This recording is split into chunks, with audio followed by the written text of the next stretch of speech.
A partir deste momento, a aula está sendo gravada, tá? São 19 horas e 1 minuto. Quando virar para 19 horas e 2 minutos, eu já vou começar a falar do assunto de hoje. Lembrando que nós estamos aprendendo a respeito dos equipamentos principais nas indústrias, né, que são utilizadas nas indústrias, que não envolvem conversão química, e por isso mesmo são conhecidas como operações unitárias. São processos físico-químicos que são importantes para que a conversão química aconteça de uma forma otimizada, melhorada. Em certas situações, se não tiver, né, a operação unitária, não vai ter conversão química, e ainda que tenha alguma coisa, não será economicamente viável. E nós vivemos um sistema capitalista. Se não der dinheiro no negócio, não poderemos fazer. Tem que ter lucro, viabilidade, sustentabilidade, né? A palavra sustentabilidade é muito aplicada para a questão do meio ambiente, mas não existe sustentabilidade sem a questão econômica também ter a sua sustentação. E como é que ocorre uma sustentação econômica? Você só faz um projeto se tiver possibilidade de ganhar dinheiro com ele. Se não tiver uma visão de lucro à frente, né, que aquilo vai ter um retorno financeiro, né, a tendência é não fazer, né, a empresa não vai fazer. Então, assim, o investimento sempre vai estar com um foco, um pé no meio ambiente, outro pé na questão financeira e um pé na questão da qualidade. Hoje, a maioria dos sistemas de gestão industrial, né, envolve esses três aspectos, e até um quarto, que é a questão da saúde. Questão de qualidade, produtos sem qualidade não tem mercado. Proteção ao meio ambiente, porque hoje isso está na ordem do dia, proteção ambiental. A questão econômica, né? O produto ele tem que ser bom, mas tem que ser barato, ou pelo menos mais barato do que os seus concorrentes, e tem que ter também, né, uma segurança para os trabalhadores e para os consumidores. A gente vê aí alguns produtos, né, comum especialmente na questão dos carros, quando um carro ele é lançado e apresenta algum problema de fábrica, o que a empresa faz? Ela faz o recall. O que é o recall? A empresa admite que houve falha na fabricação e ela convoca todos os consumidores que compraram aquele produto para poder fazer o seu reparo. E geralmente, né, se a empresa admite que ela foi responsável pelo defeito, o custo desse reparo não é cobrado do consumidor, é feito de forma gratuita. Quando uma empresa faz isso, né, aparentemente ela está admitindo que foi errada, que houve, né, um problema na indústria, e realmente ela é uma forma de admissão mesmo. Só que ela passa a imagem de preocupação com o seu consumidor, para que ele não sofra prejuízo nem econômico e nem também na questão de saúde, que muitas vezes o defeito, né, ele pode provocar até mesmo problemas de sequelas na saúde e até morte. Tem gente aí que o carro dá problema no motor, o carro vira e morrem as pessoas do carro, né? E ninguém quer morrer. Agora está aí a epidemia do Covid, nós estamos tendo aula pela internet, né, à distância, justamente porque ninguém quer morrer. Eu sou muito novo, quero viver muito ainda. Então vamos entrar para a nossa matéria, que eu já estou falando muito. Eu vou primeiro trabalhar com vocês as projeções, né? Que eu já passei no grupo. Opa.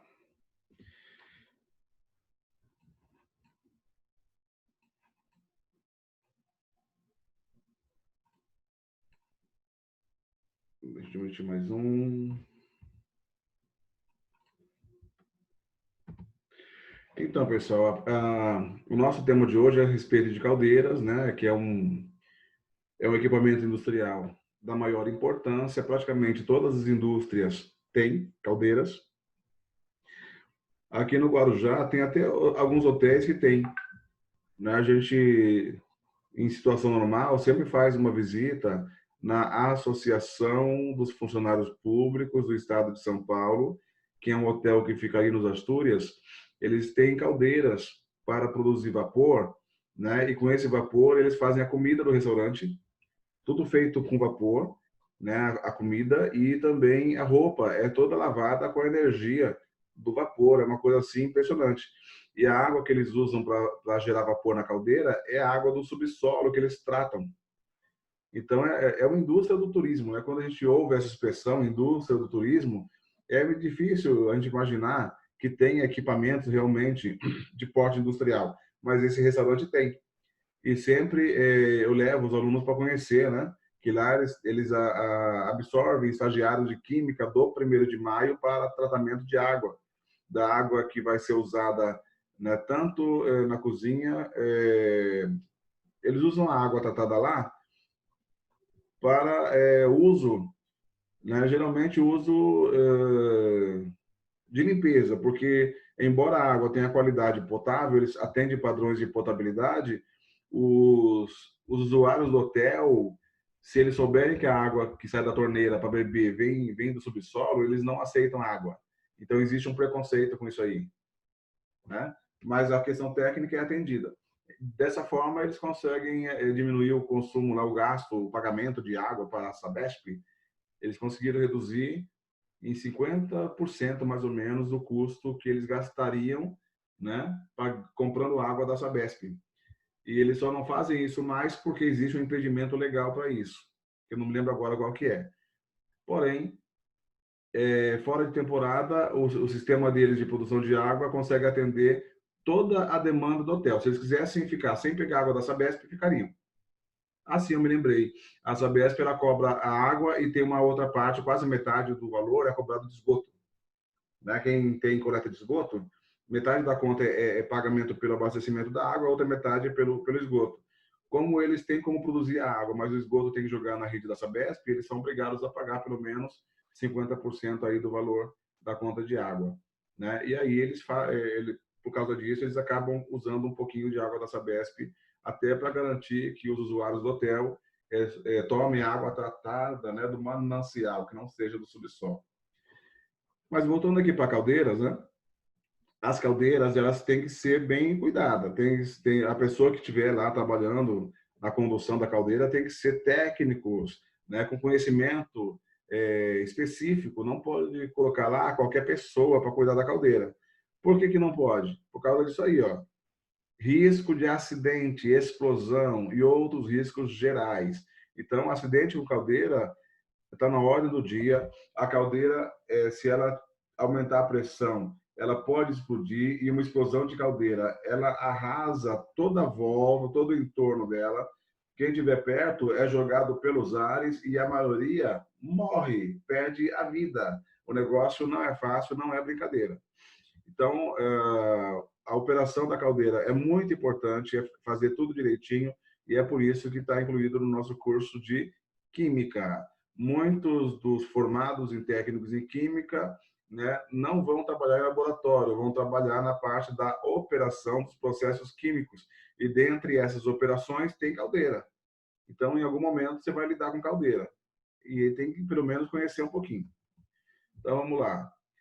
Quando uma caldeira começa a gastar, né, a deteriorar, ela pode se deteriorar por causa do superaquecimento.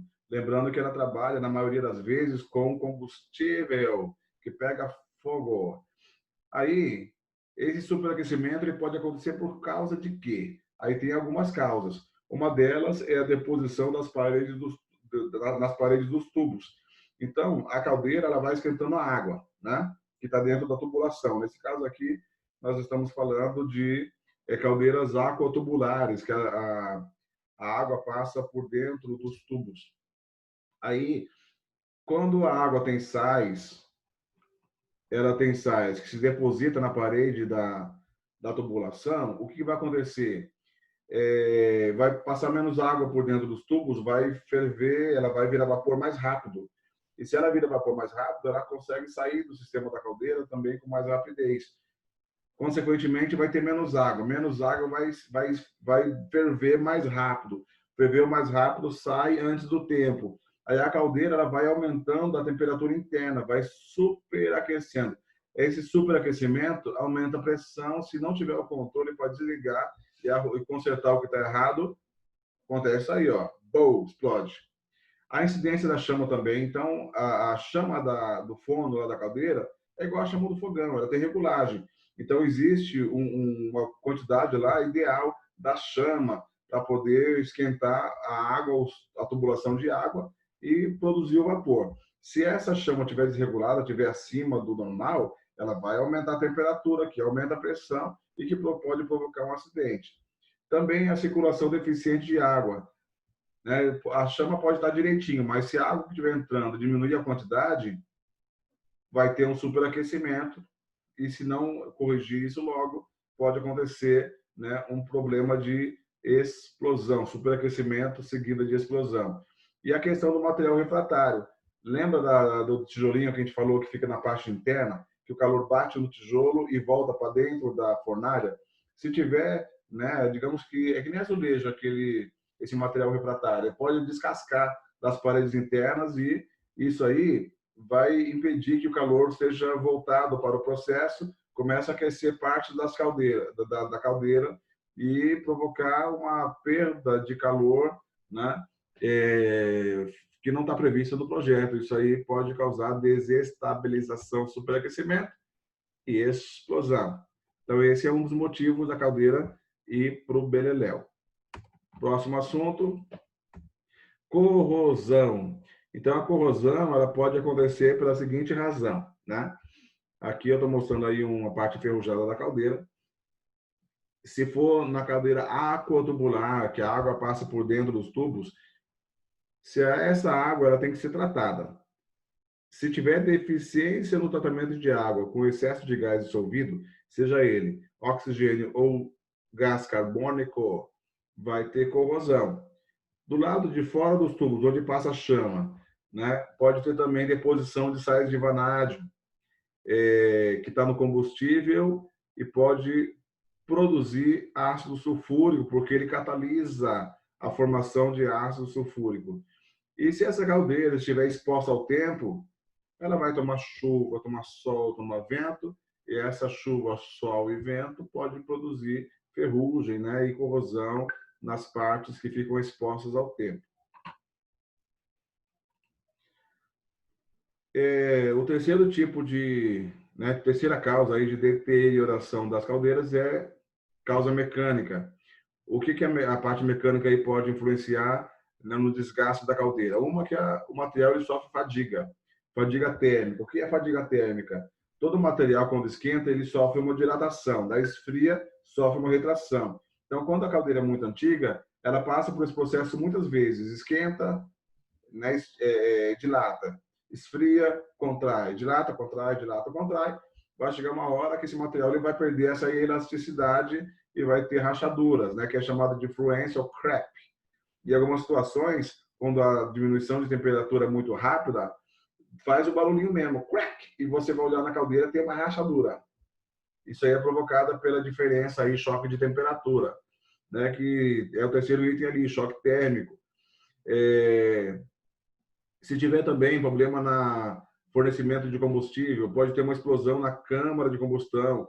Quando joga o combustível e falha na vela, está com muito combustível vaporizado, quando a vela funciona, bom, explode a câmara de combustão. Isso aí vai trazer um abalo para a estrutura e, consequentemente, vai desgastar a caldeira.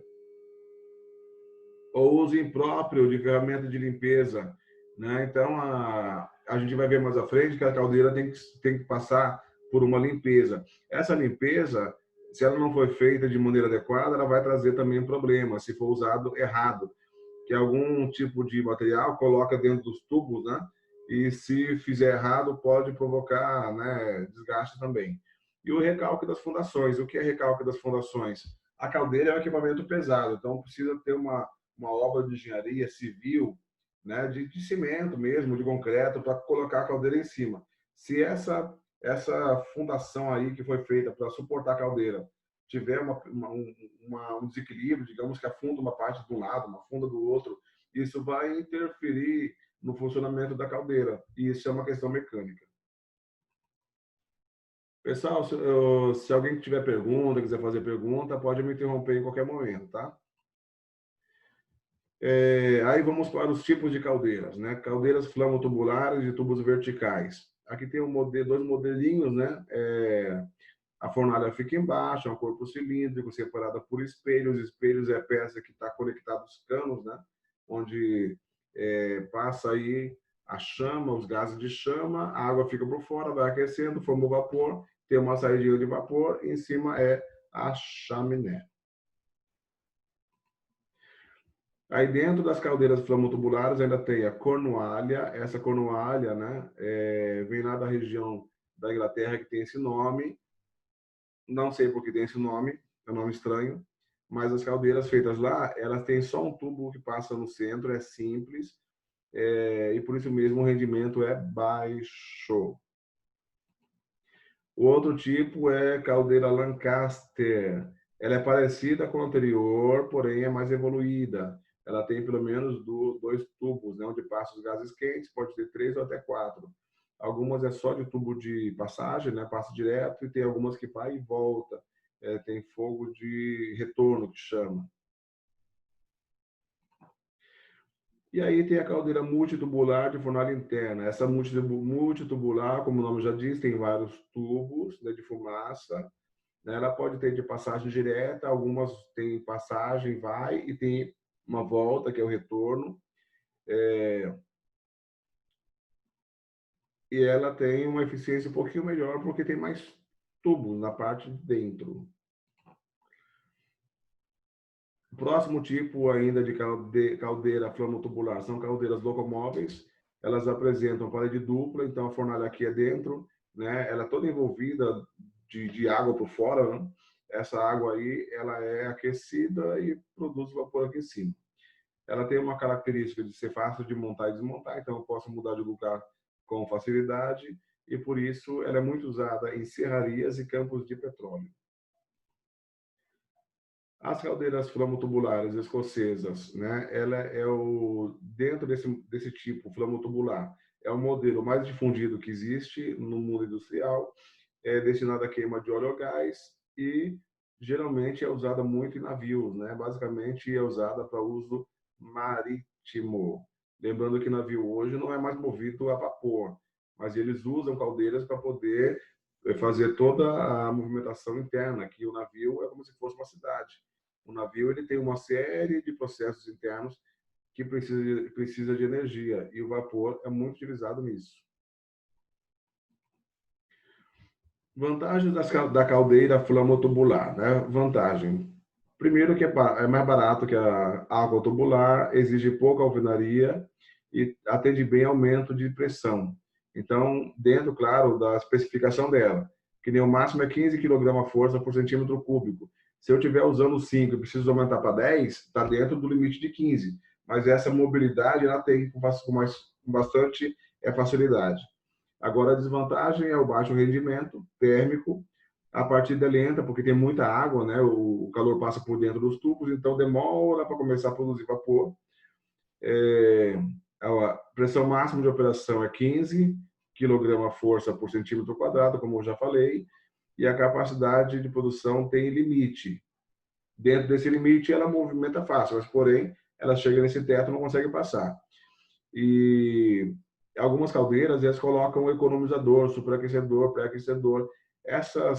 Esses itens, né, que ajudam a melhorar, né, a eficiência da caldeira, não dá para colocar numa caldeira flamotubular. Ela é mais utilizada para o outro tipo de caldeira, que é aquotubular. Então, parte de uma caldeira flamotubular, nós temos o espelho, né, que é a peça onde fixam os tubos. Nós temos os próprios tubos, que são os tubos que transmitem, né, a energia do fogo para a água. A gente tem o tubo aqui da fornalha, tubo de fogo, e a caixa de fumaça, que os espelhos eles seguram os tubos. Então, numa parte da caldeira eu tenho a fornalha, na outra parte tem um espaço que é onde fica a caixa de fumaça. O tubo vai e algumas caldeiras que a fumaça, né, quente passa por dentro dos tubos, chega do outro lado na caixa de fumaça e tem um retorno. Quando não tem um retorno, já sai direto para a chaminé. E aí nós vemos os processos de transferência de calor ou de transmissão de calor. Existem 3 tipos de transmissão de calor: através de condução, que é feito por meio sólido.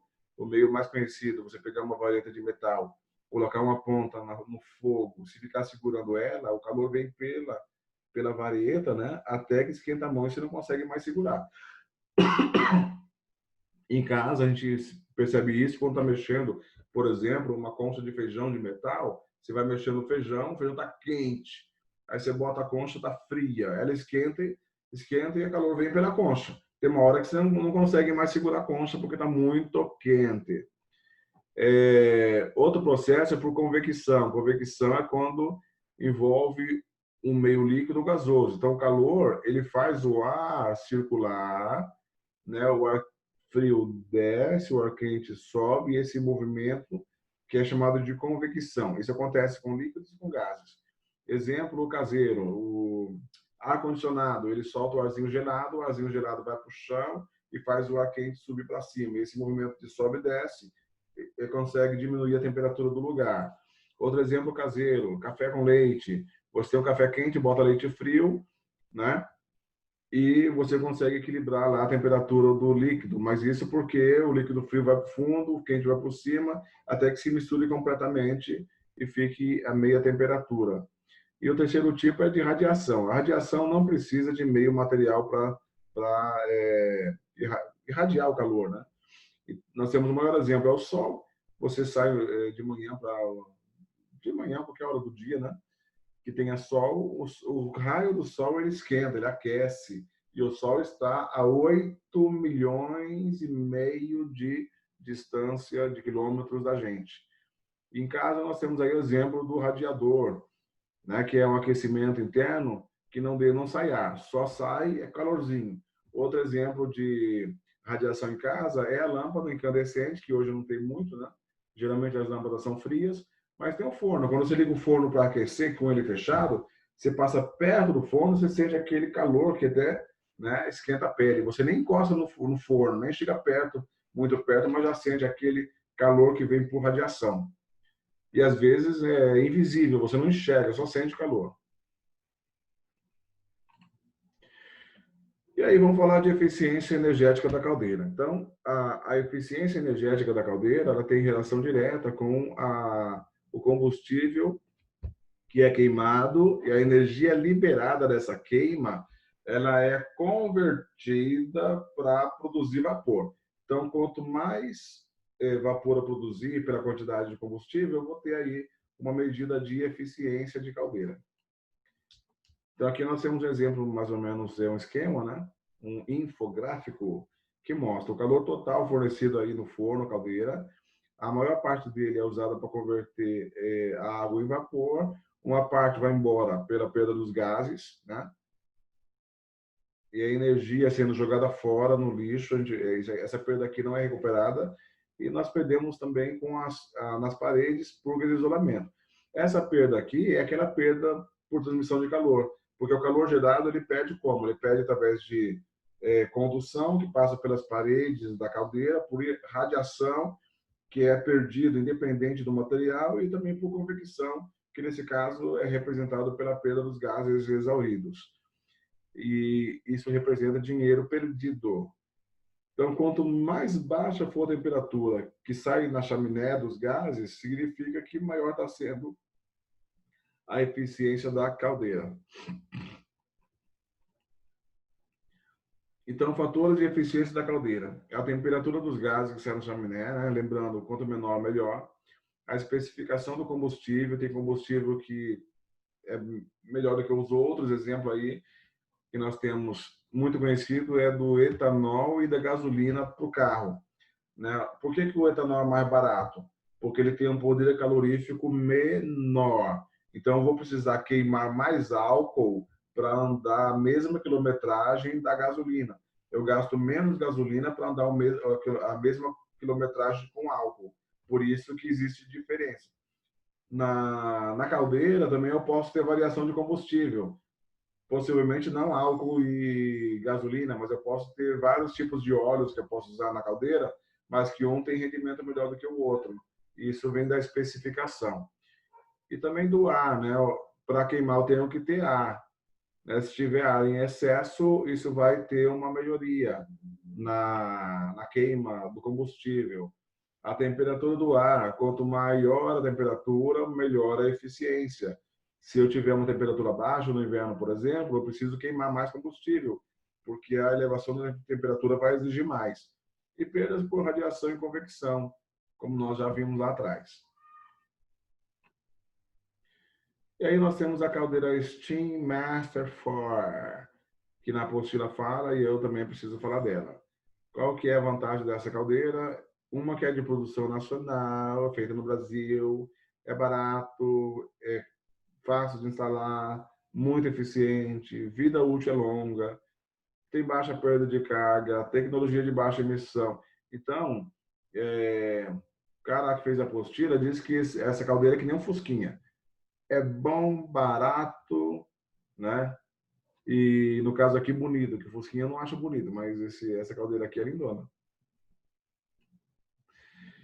E diferenças chaves, né, entre caldeiras fogotubulares, né? O que vai diferenciar uma caldeira da outra? Vai ser o número de passos aqui da tubulação, a superfície interna de aquecimento, o queimador, né, compatibilidade com a caldeira e o projeto do vaso de pressão.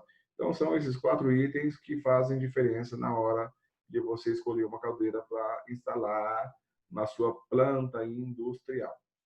E aí, terminou a parte de slides e vamos para os exercícios.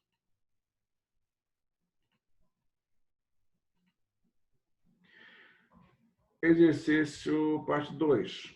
Primeira, quais são as causas de deterioração das caldeiras? Eu falei de algumas, né? Eu falei da questão do sobreaquecimento, da corrosão, questão mecânica. Aí você vai relacionando e é para comentar cada uma delas, tá? Segunda, classifica as caldeiras flamotubulares. Como é que elas são classificadas? Aí volta lá no slide também que está explicando como é que é a classificação. Eu me lembro que eu falei das caldeiras de forno vertical, eu falei daquela da Cornualha, caldeira chifruda, caldeira Lancaster, caldeira escocesa. Aí você vai relacionando aí as caldeiras que tem, né? 3, comente as vantagens e vantagens das caldeiras de fogo tubulares. Aí tem lá uma relação de vantagem, que é mais barato, ela produz, né, dá para mudar rápido a produção de vapor. Aí tem lá as vantagens, também tem as desvantagens. 4, quais são as partes principais de uma caldeira flamotubular? Explica cada uma delas. Aí tem lá, né, o espelho, a câmara de combustão. Daí você vai relacionando, mas tem que explicar. 5.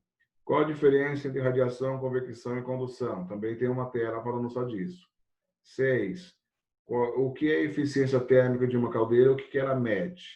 Também tem essa parte da explicação.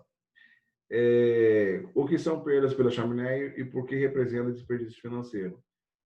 Se você está comprando combustível para produzir vapor e está saindo muito calor pela chaminé, você está perdendo dinheiro. Então, isso aí existe uma relação direta. 8. Quais são os fatores de eficiência da caldeira? Também estão relacionados. 9. Por que a caldeira Steam Master 4 são consideradas as mais eficientes do Brasil? Também tem lá uma relação.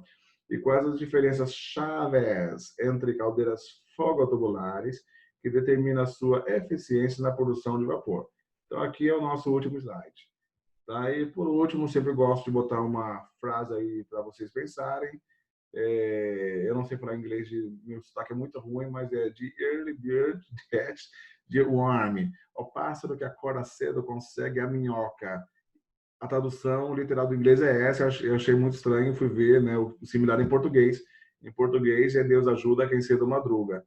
Então, os esforçados têm direito a um lugar melhor no sol. Tá bom, pessoal? Alguma pergunta?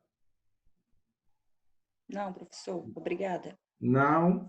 Então, é isso aí. Tudo de bom para vocês. Boa semana e até semana que vem. Valeu, professor! Falou, até mais.